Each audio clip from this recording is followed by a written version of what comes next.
اللہ تعالیٰ سے دعا فرمائے اللہ تعالیٰ سے قبول فرما لے. اللہ تعالیٰ کی خاطر آپ نے کیا, اللہ تعالیٰ نے آپ کا یہ عمل اتنا قبول کیا کہ یہ یاجوج ماجوج ہے, قیامت تک کے لیے اس دیوار کے پیچھے قید کر دیا اللہ تعالیٰ نے. اور حدیث میں آتا ہے, نبی کریم صلی اللہ علیہ وسلم ارشاد فرماتے ہیں کہ یاجوج ماجوج جو ہے نا, یہ آتے ہیں روز اور دیوار کو توڑنے کی کوشش کرتے ہیں, اور رات ہو جاتی ہے تو کہتے ہیں کل آ کے پھر کریں گے. پھر کل جب آتے ہیں تو وہ دیوار اس دن سے زیادہ مضبوط ہو جاتی ہے, جو توڑا تھا وہ ختم ہو جاتا ہے, پھر مضبوط ہو جاتی ہے, سالم ہو جاتی ہے. مگر قیامت کے قریب جب امام مہدی علیہ السلام آئیں گے, عیسیٰ علیہ السلام آ جائیں گے, اور دجال بھی ہوگا, جب اس ٹائم پہ یہ یاجوج ماجوج جو ہے نا دیوار کو جو ہے نا توڑیں گے, اور وہ آخری جب رات ہو جائے گی تو ایک شخص نے کہا انشاءاللہ کل ہم اس کو دوبارہ کریں گے. تو ایک اب اللہ تعالیٰ کو توفیق دے گا ایک شخص کو, اس میں سے وہ انشاءاللہ کہے گا, وہ انشاءاللہ کی برکت سے وہ دیوار جو ہے نا سالم نہیں ہوگی, اور جو دوسرے دن آئیں گے جتنا توڑا تھا وہ باقی رہے گا, اور پھر دیوار ٹوٹ جائے گی اور وہ داخل ہو جائیں گے تو یاجوج ماجوج. تو بات یہ, حالانکہ یہ قوم بڑی خطرناک ہے, تباہ کرنے والی قوم ہے, مگر ان لوگوں کے اندر بھی اگر کوئی انشاءاللہ بول دے تو انشاءاللہ کی برکت سے ان کا کام آسان ہو جاتا ہے. تو ہمیں اس بات سے کیا نصیحت ملتی ہے کہ ہر کام میں انشاءاللہ بولا کریں. اور یہاں پر حضرت ذوالقرنین رضی اللہ عنہ کی کرامت بتائی گئی ہے, یہ اللہ کے ولی ہیں, ان کی کرامت بتائی گئی ہے کہ انہوں نے ایک دیوار تعمیر کی, وہ دیوار بھی کرامت ہے آپ کی, اور اتنی بڑی قوم کو وہ دیوار نے روکا رکھا ہے, اللہ تعالیٰ نے آپ کے اس عمل کو قبول کیا, یہ اللہ کے ولی کی کرامت ہے.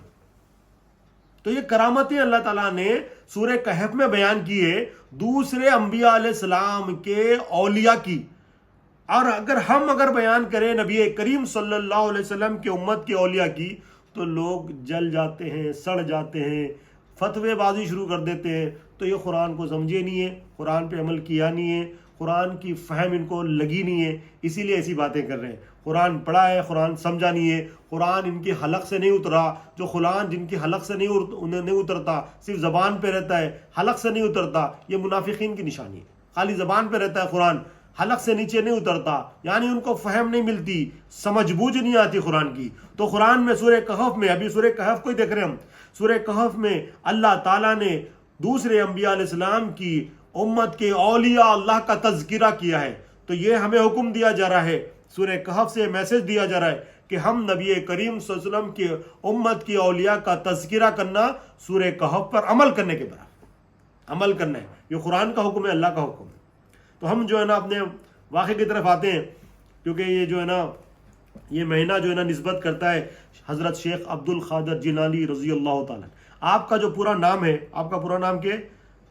شیخ عبد القادر جیلانی رحمۃ اللہ علیہ. اب جیلانی کیوں کہا جاتا ہے کہ جیلان سے, جیلان ایک جگہ کا نام ہے, آپ وہاں سے ہیں, اس لیے آپ کو کیا کہا جاتا ہے؟ جیلانی کہا جاتا ہے.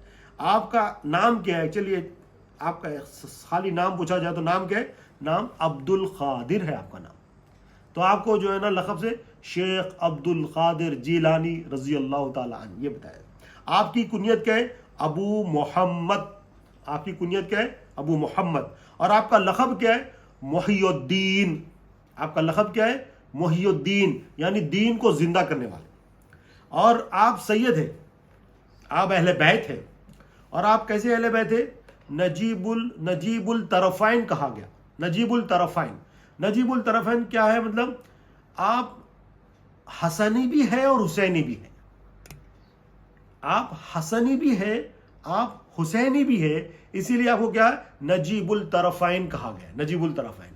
تو والد محترم کی طرف سے آپ حسین رضی اللہ تعالیٰ عنہ کے بیٹے ہونا, والد کی طرف سے آپ کیا ہیں؟ حسین رضی اللہ, امام حسن رضی اللہ تعالیٰ کی طرف جاتے ہیں. والد کی طرف سے امام حسن رضی اللہ تعالیٰ کی طرف جاتے ہیں, اور والدہ محترمہ کی طرف سے آپ امام حسین رضی اللہ تعالیٰ کی طرف جاتے ہیں. پھر سے کہہ رہا ہوں, والد محترم کی طرف سے امام حسن رضی اللہ تعالیٰ تک جا کے آپ کا حسب نسب ملتا ہے, اور والدہ محترمہ کی طرف سے امام حسین رضی اللہ تعالیٰ عنہ تک آپ کا حسب نسب جاتا ہے. اسی لیے آپ کو کیا کیا سید ہیں. کیسے سید ہیں؟ نجیب الطرفین, یعنی حسنی بھی ہے اور حسینی بھی ہے رضی اللہ تعالیٰ. یہ آپ کا مقام. اور آپ کے بارے میں آتا ہے آپ کیا ہے؟ مادر ذات ولی ہے, یعنی پیدائشی ولی ہے, یعنی ولادت ہونے کے بعد محنت کر کے ولی نہیں بنے, اللہ نے آپ کو ولی بنا کر ہی پیدا کیا. آپ پیدائشی ولی ہے. جب آپ کی ولادت ہوئی، ولادت ہونے کے بعد جب رمضان آیا تو رمضان میں آپ ابھی شیرخوار ہے، رمضان میں روزے رہتے آپ، یعنی ابھی آپ شیرخوار ہے، دودھ پینے کی عمر ہے، آپ دن میں روزہ رکھتے. جیسا ہی سحری کا ٹائم ہوتا اس کے بعد آپ دودھ نہیں پیتے. افطار کے بعد جیسا افطار کا ٹائم ہوتا جب دودھ پیتے. تو مشہور ہو گیا تھا بغداد میں کہ سادات کے گھر ایک بیٹا ہے جو بھی شیرخوار ہے مگر روزہ رکھتے ہیں. پھر ایک وقت ایسا آیا کہ بھائی عید کا موقع ہے، کل عید ہے نہیں ہے، ابر چھایا ہوا ہے، بادل زیادہ ہے، پتہ نہیں چل رہا کہ عید ہے نہیں ہے، تو کیا کریں؟ تو کیا کیا گیا؟ عید کا موقع ہے تو کیا کیا گیا کہ سید سادات کے گھر میں پہنچ گئے. سب لوگ پہنچ گئے آپ کے گھر میں. بولے کہ دیکھیں بتائیں، صبح صبح کیا کریں، افطار کر کے سحری کر کے آ گئے. ہم سادات کے گھر میں جاتے ہیں، اگر وہ معصوم نے اگر دودھ پی لیا تو ہم عیدگاہ چلے جاتے ہیں، اگر دودھ نہیں پیا انہوں نے تو روزہ رکھ لیتے ہیں. تو ابھی 30واں چاند ہے 29واں چاند ہے، کنفیوژن تھا. تو لوگ کیا کرے، تمام لوگ سحری کر کے آ گئے. پوچھے تو بولے بیٹے نے دودھ نہیں پیا. تو سب لوگوں نے روزہ رکھا اس دن. تو یہ مقام ہے آپ کا. آپ کیا ہے؟ پیدائشی ولی ہے. جب آپ بات کرنا شروع کرے تو مدرسہ بھیجا گیا، آپ کی والدہ محترمہ نے آپ کو مدرسہ بھیجا گیا. بچپن میں ہی آپ کے والد محترم کا انتقال ہو گیا. تو آپ کی تربیت آپ کے والدہ نے اور آپ کے نانا جان نے کی ہے. تو جب آپ بات چیت کرنے لگے تو مدرسہ بھیجا گیا. تو مول صاحب نے کہا پڑھو بسم اللہ الرحمن الرحیم. تو آپ بسم اللہ الرحمن الرحیم سے شروع ہوئے تو سورہ فاتحہ پڑھا، الف لام میم پڑھا، 18 پارے پڑھ لیا آپ نے. ابھی آپ بات چیت کرنے آپ کو آیا، مدرسہ گئے ہیں تو 18 پارے پڑھ لیے. استاد پریشان، بولے یہ آپ کو کس نے بتایا اور آپ نے کہاں پڑھا؟ بولے جب میں اپنی ماں کے پیٹ میں تھا میری والدہ کو 18 پاڑے حفظ ہے، تو وہ 18 پاڑے پڑھتے تھے، قرآن کی تلاوت کرتے تھے، تو میں سن کے یاد کر لیا. یہ اللہ کے ولی ہے، حضرت حضور غوث اعظم دستگیر رضی اللہ، مادر ذات ولی ہے، پیدائشی ولی ہے. اب جب بچے کھیلتے ہیں نا تو آپ بھی بچوں کے ساتھ باہر نکلتے تو کیا آواز آتی تھی؟ کیا آتی؟ اے برکت والے میری طرف آ. غیب سے آواز آتی، اے برکت والے میری طرف آ. آپ واپس گھر آ جاتے. پھر ایک بار ایسا ہوا کہ بچے نا گائے کے پیچھے جا رہے تھے، تو آپ بھی گئے گائے کے پیچھے. بچے کھیلتے ہیں نا، گائے کے ساتھ کھیل رہے، تو گائے پلٹ کے کہتا ہے اے عبد القادر رضی اللہ عنہ، اللہ تعالیٰ نے آپ کو اس کام کے لیے پیدا نہیں کیا. گائے زبان، اللہ تعالیٰ نے گائے کو زبان دی، اور گائے جو ہے نا انسانوں کی طرح بات کر رہا ہے، کہہ رہا ہے اے عبد القادر جیلانی رضی اللہ تعالیٰ، اللہ تعالیٰ نے آپ کو اس کام کے لیے پیدا نہیں کیا. اور فوری گھبرا کے نا گھر کی طرف آئے اور اپنے چھت پہ چڑھ گئے. جیسا ہی چھت پہ چڑھے ہیں تو دیکھتے ہیں کہ نا عرفات کا میدان نظر آ رہا ہے، تمام حاجی نظر ہے. حج کا موسم تھا، وہ حج کا سیزن تھا، حج کا وقت تھا، حج کا مہینہ تھا، ذی الحج کا مہینہ تھا. تو اس دن عرفات کی 9 تاریخ تھی. تو دیکھ رہے ہیں وہاں پر حاجیوں کو دیکھ رہے ہیں، عرفات کے میدان کو دیکھ رہے ہیں. پوری چیزیں کھل گئی، مطلب ہے بغداد میں مگر نظر کہاں پر پہنچ رہی ہے؟ عرفات میں پہنچ رہی ہے. پھر جب نیچے آئے، علم کا شوق، علم حاصل کرنے کا ایسا شوق ہو گیا تھا آپ کو، یہ ساری باتیں سن کر بہت شوق ہوا. والدہ کے پاس آگے کہتے ہیں اے والدہ آپ مجھے اللہ کے سپرد کر دیجیے، مجھے اجازت دیجیے کہ میں بغداد جا کر علم حاصل کروں. دیکھیں مادر ذات ولی ہیں، پیدائشی ولی ہیں، مگر علم حاصل کرنے کے لیے بغداد جانا چاہ رہے ہیں. اور ہمارے پاس کچھ بھی نہیں ہے، ہم تھوڑا بہت پڑھ لے کے بولتے ہیں ہمارے کو سب معلوم ہو گیا، آپ سننے کی ضرورت ہی نہیں ہے. ہم اپنے آپ کو جو ہے نا بڑے عالم سمجھتے ہیں. جو عالم ہیں، جو ولی ہیں، عالم ہیں، سب کچھ ہے، مگر علم کا شوق دیکھیں آپ. تو کیا بتایا جا رہا ہے؟ علم حاصل کرتے ہی رہنا ہے، ہم طالب علم بن کے ہی رہنا، مرے تک طالب علم رہنا، علم حاصل کرتے رہنا، علم حاصل کرتے رہنا. کس سے ہماری جو ہے نا مراد پوری ہو جائے، جو اللہ نے جس مقصد کے لیے پیدا کیا ہے وہ مقصد پورا ہو جائے. ہم گواہی دے دیں جیسا گواہی دینے کا حق ہے، لا الہ الا اللہ محمد رسول اللہ صلی اللہ علیہ وسلم. وہ وقت کون سا ہے نہیں پتا، تو علم حاصل کرتے رہنا ہے، کرتے رہنا ہے. تو جس دن جیسی گواہی دینے کا حق ہے اگر ویسی گواہی دے دی ہے ہم، تو سبحان اللہ ہمارے پیدا ہونے کا مقصد پورا ہو گیا، کامیاب گزریں گے انشاءاللہ. تو اسی لیے علم حاصل کرتے رہنا ہے. تو والدہ کو آپ نے عرض کیا اے والدہ آپ مجھے اللہ کے سپرد کر دیجئے اور مجھے اجازت دیجئے کہ میں بغداد جا کے علم حاصل کروں. تو والدہ محترمہ نے پوچھا بیٹا کیا بات ہے؟ والدہ کا نام کیا ہے؟ والدہ کا نام ہے سیدہ ام الخیر فاطمہ رضی اللہ تعالیٰ. آپ کا نام کیا ہے؟ سیدہ ام الخیر فاطمہ رضی اللہ تعالیٰ آپ کی والدہ کا نام ہے. حضور غوث اعظم مستغیر حضور کے والدہ کا نام یہ ہے. تو والدہ محترمہ نے کہا بیٹا ایسا کیوں کہہ رہے ہو؟ تو پورا واقعہ بتایا. دیکھیں میں جب باہر نکلتا ہوں تو کہتے ہیں اے برکت والے میری طرف آ. پھر میں جب گائے کے ساتھ گیا تو گائے نے کہا اے عبد القادر اللہ نے تمہیں اس کام کے لیے پیدا نہیں کیا ہے. میں جب چھت پہ چڑھ گیا تو میں عرفات کا میدان دیکھتا ہوں, حاجیوں کو دیکھتا ہوں, وہ دعائیں کر رہے ہیں, رو رہے ہیں, میں سب دیکھ رہا ہوں. تو یہ چیزیں میری کو جو ہے نا نظر آ رہی ہے. کسی نے پوچھا آپ کو جب آپ خطبہ دیتے تھے, لوگوں کی اصلاح کرتے تھے, جب کسی نے سوال کیا اے شیخ آپ کو کب پتہ چلا کہ آپ اللہ کے ولی ہیں؟ تو حضرت حضور غوث اعظم مستغیر رضی اللہ تعالیٰ عنہ ارشاد فرماتے ہیں جب میں مدرسے کے لیے جاتا تھا تو فرشتے آواز دیتے تھے اللہ کے ولی کے لیے جگا دو, اللہ کے ولی کے لیے جگا دو, جگہ بناؤ, اللہ کا ولی آیا ہے. اور یہ میں بھی سنتا تھا اور مدرسے کے بچے بھی سنتے تھے یہ بات. تو مجھے جب پتہ چل گیا تھا کہ میں اللہ کا ولی ہوں, اللہ نے مجھے ولایت عطا فرمائی. تو دیکھیں آپ ولایت عطا فرمائی معلوم ہو گیا ہے, مگر پھر بھی کیا کہہ رہے ہیں مجھے بغداد جانا ہے, علم حاصل کرنا ہے. ہمیں تو کچھ بھی نہیں ملا, ہم بولتے بھائی ہم کو تو علم کی ضرورت ہی نہیں, سب مالنے ہوتے. تو ہم طالب علم, اللہ علم کی اہمیت ہے. تو دیکھیں کوئی ولی علم کے بغیر کوئی ولی نہیں ہوتا. سب سے بڑی چیز کیا؟ علم ہونا ضروری ہے. علم سے ہی, کیونکہ اللہ تعالیٰ کا جانتا بن کس سے آتا ہے؟ علم سے آتا ہے, علم و عرفان سے آتا ہے. ہمارا سلوک بھی علم و عرفان کا ہے. تو علم ضروری ہے, علم حاصل کرنا ضروری ہے. اور نبی کریم صلی اللہ علیہ وسلم نے کیا علم کا حاصل کرنا ہر مسلمان مرد اور عورت پر فرض ہے. تو یہ بہت ضروری چیز ہے. پھر سیدہ ام الخیر فاطمہ رضی اللہ تعالیٰ نے کیا ارشاد فرمایا؟ آپ نے کہا بیٹا میں تجھے اللہ کے سپرد کیا, میں نے تجھے اللہ کے سپرد کیا, قیامت سے پہلے میں تیرا چہرہ نہیں دیکھ سکوں گی. یعنی یہ تھی حالت, ضعیف ہو گئے تھے کیونکہ آپ کی ولادت کافی دیر سے ہوئی تھی, تو والدہ ضعیف ہو گئے تھے. تو آپ کو یہ تھا کہ اب تم بغداد جا کے علم حاصل کر کے جب تک واپس آؤ گے تو میں تو اس دنیا سے رخصت ہو جاؤں گی.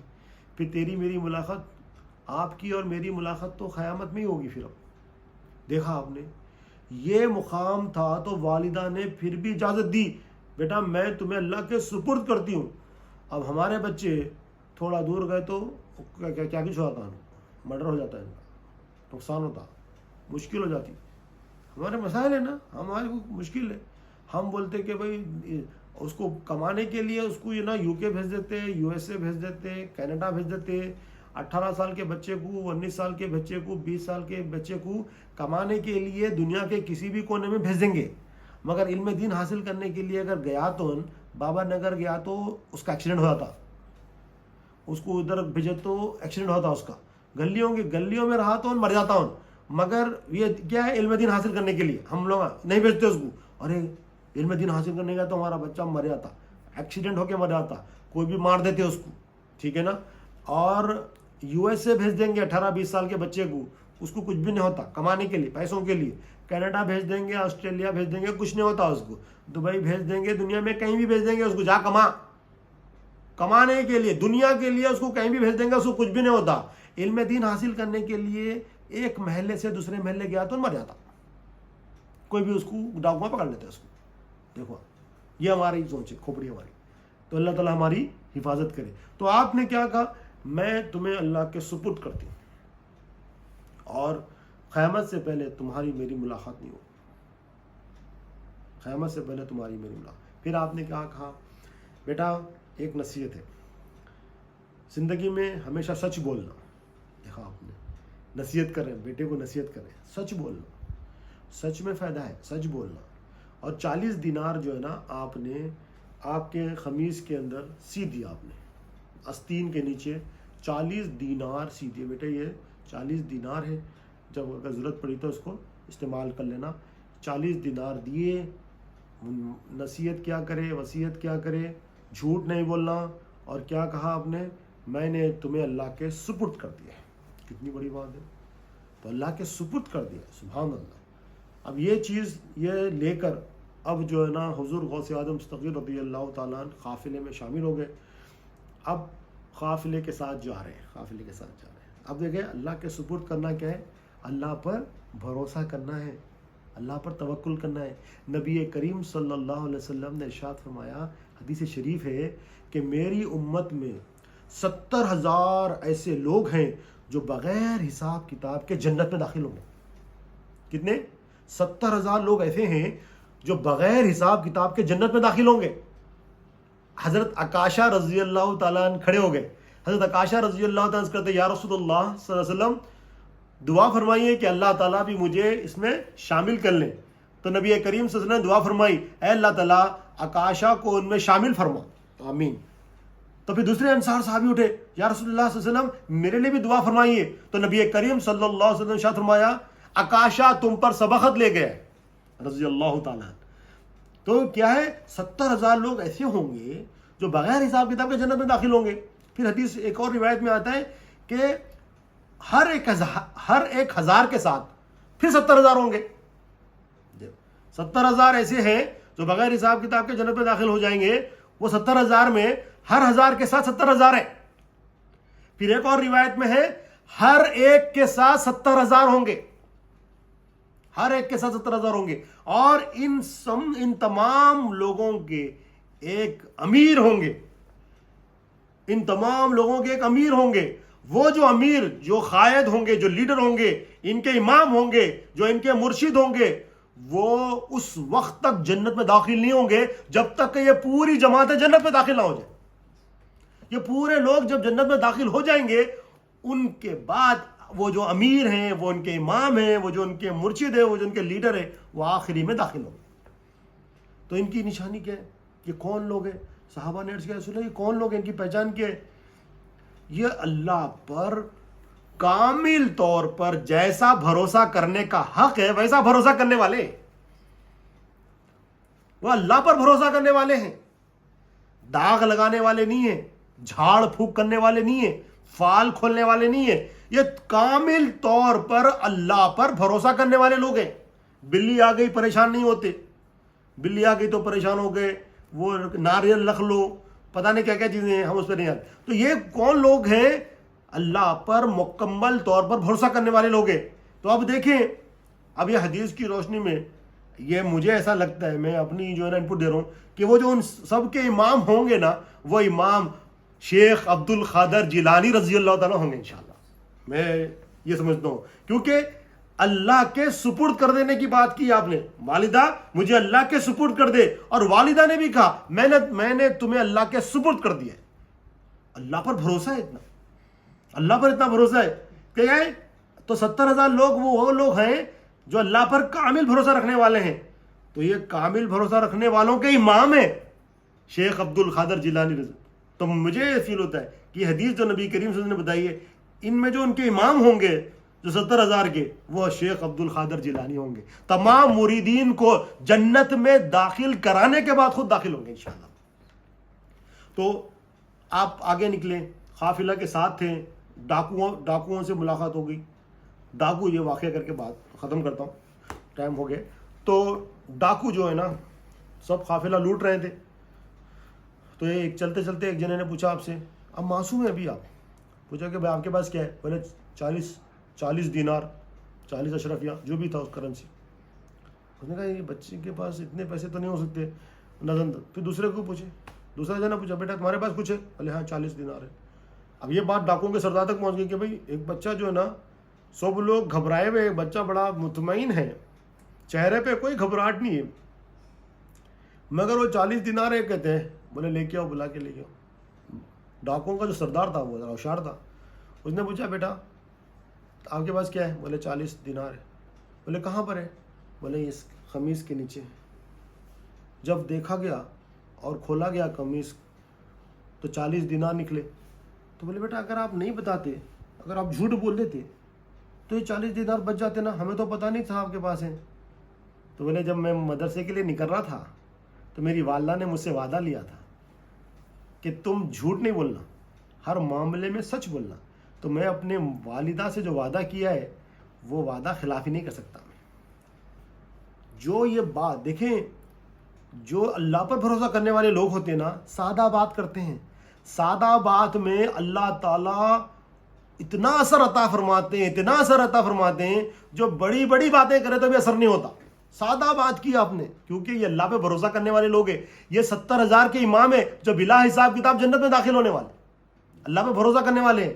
کیا کہا کہ میرے پاس 40 دینار ہے، میری والدہ نے کہا جھوٹ نہیں بولنا، سچ بولنا، میں اپنی والدہ سے وعدہ کر کے آ گیا، وہ وعدے کو نبھا رہا ہوں۔ 40 دینار جاتے ہیں جائیں، کیونکہ میں نے اللہ پہ بھروسہ کیا ہے، یہ دینار پہ بھروسہ نہیں کیا ہے۔ اللہ میرا حاجت روا ہے، اللہ میرا والک ہے، میں نے اپنے رب پر بھروسہ کیا ہے، یہ دینار پہ بھروسہ نہیں کیا۔